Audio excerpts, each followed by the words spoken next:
If you've been on the internet recently, you've heard of AI. Artificial intelligence has been taking the world by storm. Everywhere you look, there's a news article, a Twitter thread, a TikTok, or a heated debate about the potential of AI. There's been a lot of hype about AI, so naturally, I wanted to put it to the test. Because sure, the whole AI thing sounded cool, but could it actually make a difference in my day-to-day life? Could it actually change the way I approached content creation? So I gave it a try, and well, it was an experience. In this video, I'll break down exactly what it was like for a total AI noob to create her YouTube dream team using AI. I'll cover how I did it, what tools I used, what the results were, whether or not I thought it was worth it, and some suggestions I have for anyone who wants to create an AI team of their own. Are you ready? Let's get into it. First, the goal. Ever since I decided that I wanted to take YouTube seriously and that I wanted to one day turn it into a full-fledged business, I knew that I wanted a team. Of course, I do as much as I can myself, but ultimately, I only have a certain number of hours per week. If I want my channel to be as successful and prolific as I dream it to be, I need a team of people around me to support the channel and help it grow. In my mind, my YouTube dream team looked something like this: a manager, a scriptwriter, a videographer, and an editor. I'm currently lucky enough to have an incredible editor to edit these videos. Shout out to my editor, but that's the full extent to my current team. I'm nowhere near being able to afford a manager, a scriptwriter, or a videographer. And while I couldn't exactly simulate someone operating a camera and filming me, I could potentially replicate the duties of a manager and a scriptwriter. And so I had my objective: to create a YouTube manager and a scriptwriter completely from AI. But before I started, I needed a way to determine how successful this experiment was. So I devised a grading system to evaluate the performance of my AI manager and scriptwriter. Their performance would be evaluated based on how much of my current workload they were able to replace, improve, or speed up. This is what my completely manual, completely human process for creating YouTube videos looked like. I created 1 long-form video and 7 short-form videos per week. For long-form videos, I would start by brainstorming a video idea. Then I would prep the video. Prepping a video included conducting keyword research, coming up with a video title, brainstorming thumbnail ideas, and mapping out a hero's journey to help me frame the video script. After the video was prepped, I would outline the video, research the video, and script the video. Finally, I would film the video, pass the video onto my editor, and then upload it to YouTube. For short-form videos, I would start by brainstorming the video idea, then I would script the videos, film the videos, edit the videos, and upload them to YouTube. So that was my starting point. The key question was, just how much of my YouTube process could my AI team take off of my hands? I wanted my AI manager to take over long-form and short-form video ideation, keyword research, title phrasing, thumbnail ideation, hero's journey mapping, and outlining. I wanted my AI scriptwriter to take over researching and scriptwriting for both long-form and short-form video. For each function, I would grade the AI on a scale of 1 to 10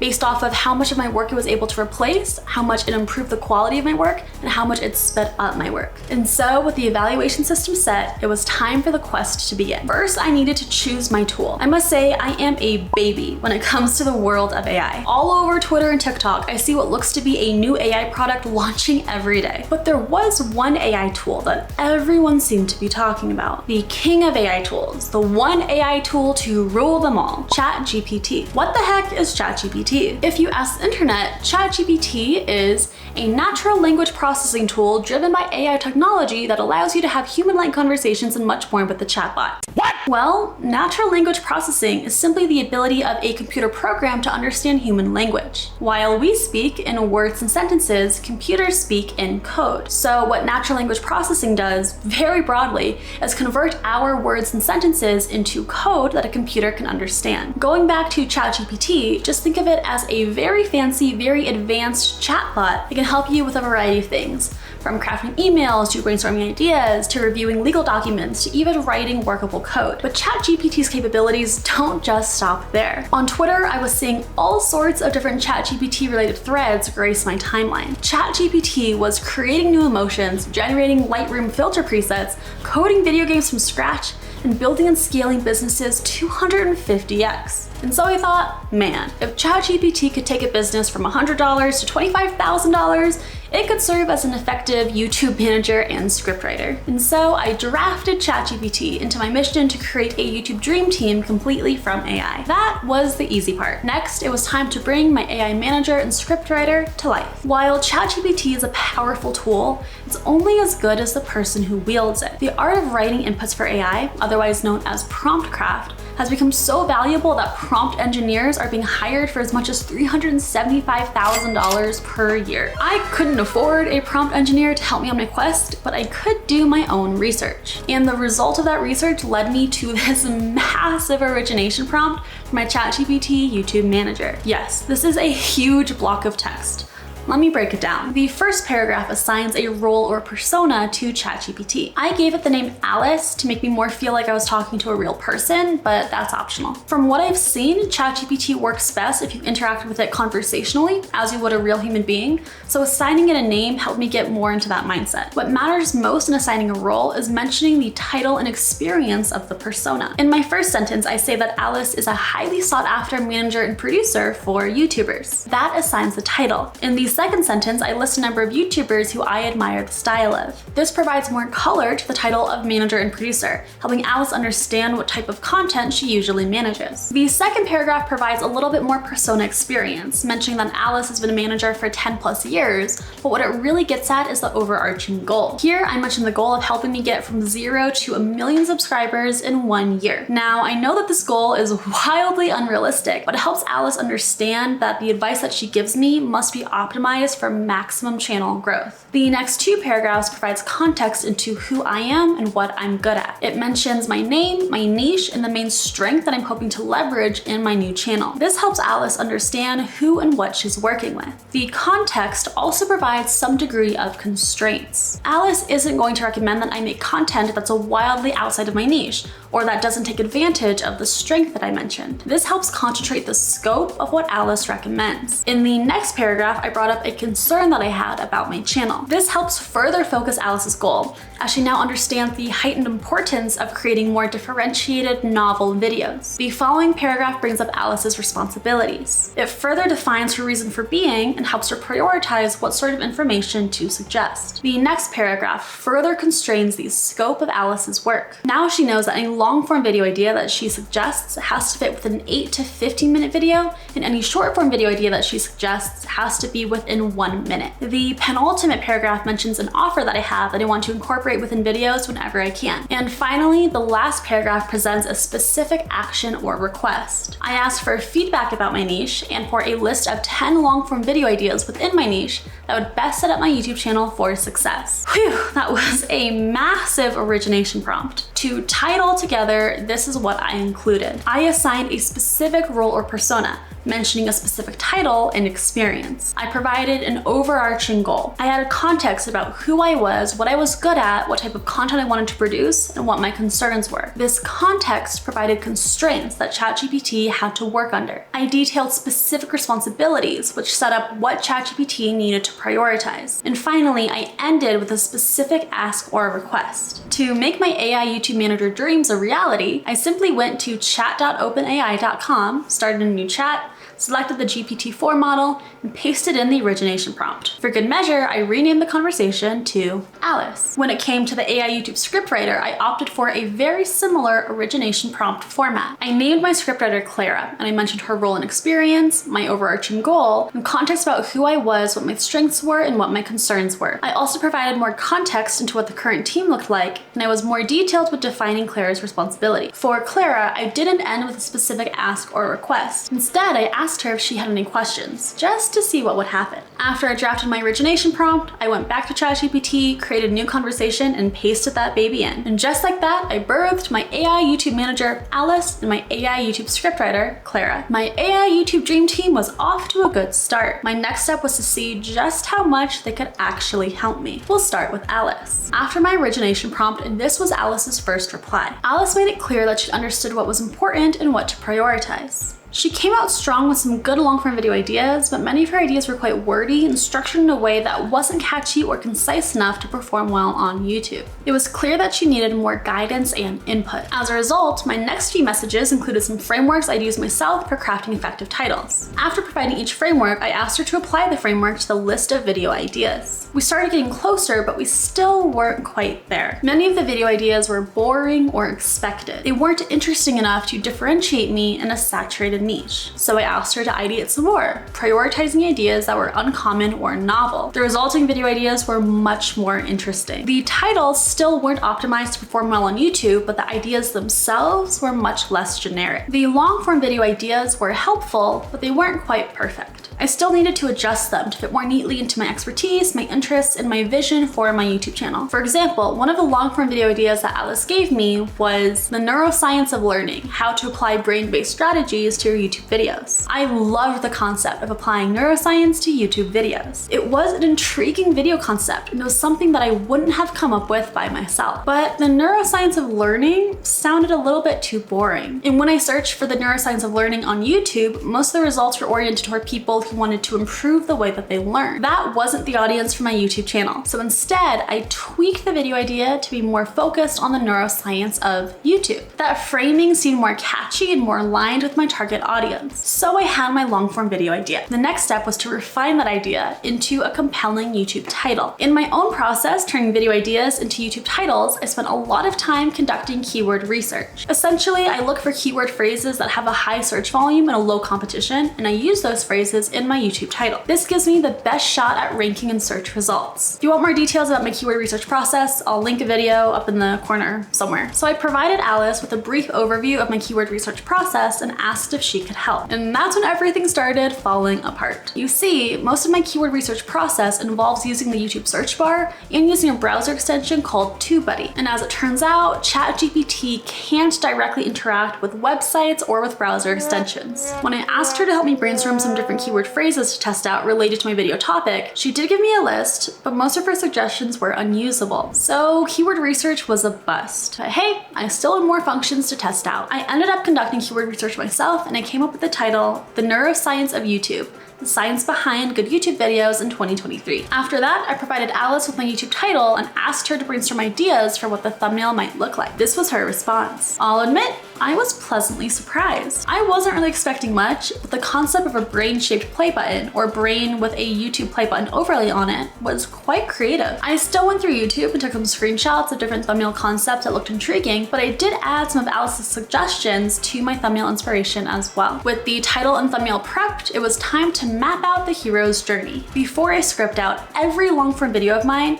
I fill out 7 questions that roughly follows the hero's journey. This helps get me into the perspective of my viewers, provides me with more clarity onto how to frame and what to focus on in my video. I asked Alice to fill out the questions for me for my Neuroscience of YouTube video, and the answer she provided was actually quite good. She presented a solid understanding of who the viewer was, what their pain points were, and how the video could address their pain points. I used her answers almost word for word, only adding a sentence here or there to get a bit more specific into the pain points of my viewer. With the hero's journey mapped out, it was time for the outline. I asked Alice what should be covered in the video, and this was her response. The outline that she provided was the most value-added video component that she'd offered so far. The introduction and conclusion sections of the outline were far too generic for my taste. The way in which she broke up the broad concept of neuroscience for YouTube into the specific areas of attention, emotion, repetition and reinforcement, and calls to action was highly useful. I personally didn't know much about neuroscience to begin with. If I were approaching this video myself, I would have spent a full day researching different neuroscience principles, deciding which principles best lent themselves to the topic of YouTube, and structuring and grouping the information in a way that made sense. Alice's outline wasn't perfect, but it provided a focused, structured starting point that I could refine and expand upon. That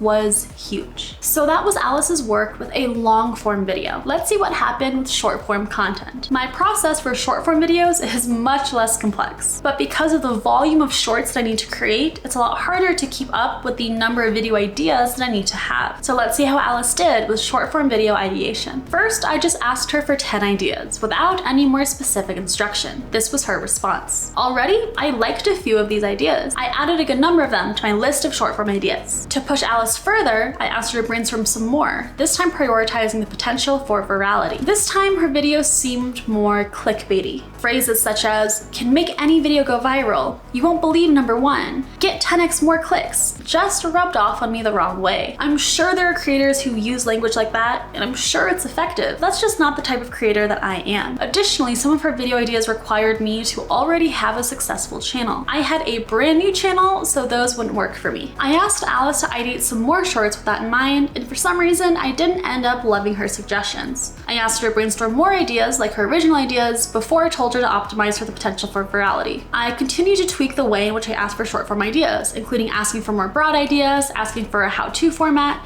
and asking for more technical ideas, with mixed results. In the end, it became a little bit of a numbers game for me. I'd ask for 10 video ideas and I'd like 1 or 2 of them. The nice part though was that generating more ideas was as easy as just typing, "give me some more ideas." So that was Alice. After I had my long form video outline and my short form video ideas, it was time to turn things over to Clara. After my origination prompt, this was Clara's first reply. I asked her if she had any questions for me, and she did. In my responses, I helped narrow down my niche and style preferences. I mentioned specific other YouTubers whose content I admired and whose style I wanted Clara to emulate in her scriptwriting. I started Clara off with short form scriptwriting, and I initially provided her with some examples of previous short form video scripts of mine broken into the topic, hook, and value. Then I fed Clara one of the short form video topics that Alice had generated: how to choose the right background music for your videos. I specified that I wanted to mention epidemic sound. In response, Clara gave me a script. She followed the format I had presented for my own short form videos, breaking it down into the topic, the hook, and the value. Her first attempt wasn't perfect, but it was pretty darn good. I asked her to do the same for the topic of lighting hacks for YouTubers on a budget. Her output was great, so great that I only had to make a couple tweaks myself. It appeared that Clara was able to mimic my own style from the example scripts that I had provided her. Clara seemed to handle short form script writing quite well. Occasionally, I would specify what I wanted to be included in a short, and she incorporated the information flawlessly as well. While I typically liked the value of the short form content that Clara scripted, I wasn't really a fan of her hooks. In those cases, I would ask Clara for some alternative hooks. I didn't love her suggestions, but there's usually something there that sparked my own idea for a hook.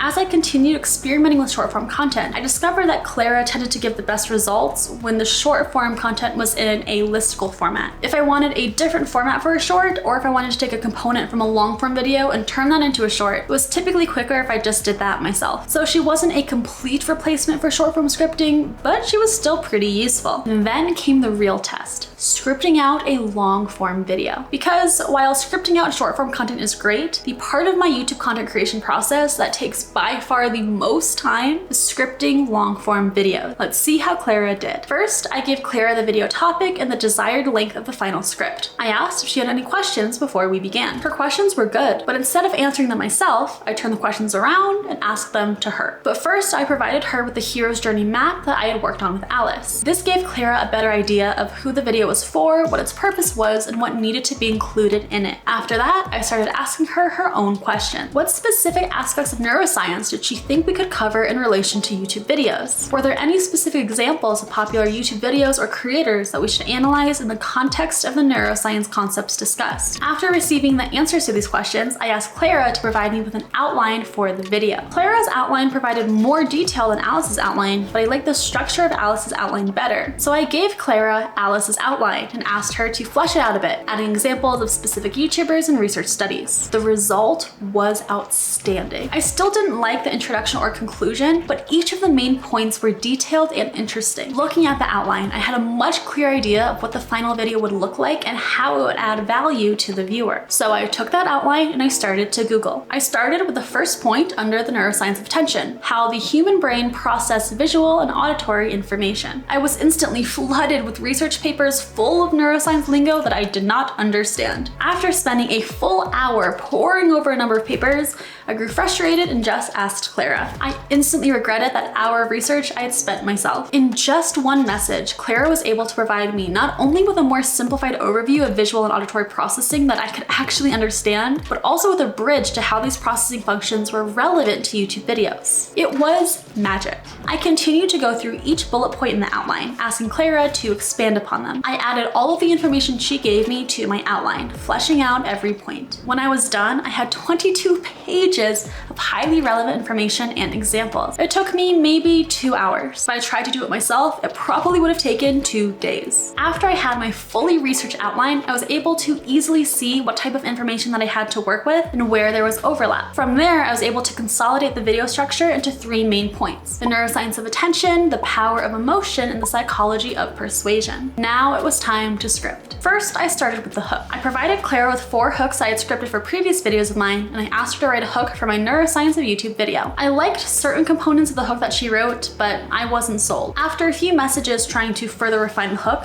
I ended up just taking some of her ideas and phrasing and filled out the rest of the hook myself. I provided Clara with my finalized hook, and I asked her to continue the script. Her response wasn't perfect, and she even brought up a saying that wasn't real. The real saying is, you can't teach someone who doesn't want to learn, not you can't teach someone who isn't paying attention. Additionally, she was a bit repetitive and her tone and style didn't fit mine, but she did provide me enough to go off of to more easily script the video myself. As I continued to script, I would feed Clara the finalized script, section by section, ask her to continue it, following the outline. Whenever I got stuck, I would ask her to elaborate on a certain point. When I needed to add examples, I would ask her for specific details, videos, and studies. It took a full day, but by the end of it, I had a full script. So in 2 days total, I went from just the topic of the neuroscience of YouTube, a topic that I thought was interesting, but that I truly knew nothing about, to a full, detailed, valuable, YouTube-worthy video script. That's pretty insane. So how did my AI YouTube dream team do? Let's take a look at the scoreboard. The long-form video ideas that Alice provided me were useful and intriguing,